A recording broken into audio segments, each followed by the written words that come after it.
একটি হারানো বিজ্ঞপ্তি। বান্দরবান জেলার লামা সদর ইউনিয়নের ১ নং ওয়ার্ড পশ্চিম লাইনজিরি এলাকার আব্দুস সামাদের ছেলে আদর, নিজামুদ্দিনের ছেলে আসিফ এবং কামাল উদ্দিনের ছেলে রাহাত গত ২৪শে ফেব্রুয়ারি সোমবার বিকেলবেলায় নিজ বাড়ি থেকে কক্সবাজার ভ্রমণের উদ্দেশ্যে বের হয়ে আর বাসায় ফিরে আসে নাই।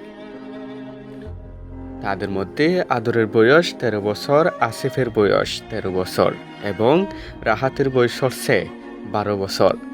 তারা তিনজনই বাংলাদেশের নাগরিক ও বাংলা ভাষায় কথা বলে। এই সংক্রান্তে লামা থানায় অভিযোগ লিপিবদ্ধ করেছে বলে জানিয়েছে তাদের পরিবার। কেউ তাদেরকে দেখে থাকলে স্ক্রিনে দেওয়া নাম্বারে যোগাযোগ করার জন্য বিনীত অনুরোধ রইল।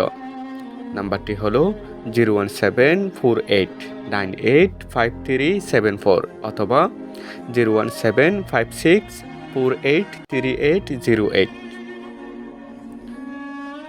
কেউ সন্ধান দিতে পারলে তাদেরকে দেওয়া হবে উপযুক্ত পুরস্কার। তো এখন মা বাপ তোয়া তুইতে আছে খোঁজাখুঁজিতে আছে, কিন্তু হন ধরনের সন্ধান নফা।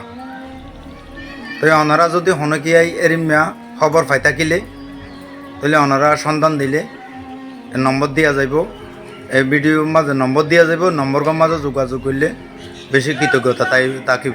ওনারা যদি সন্ধান দিতা কন, ওনারা যদি দেখিতে পারেন, ওনারারে উপযুক্ত পুরস্কার দিয়া যাবে।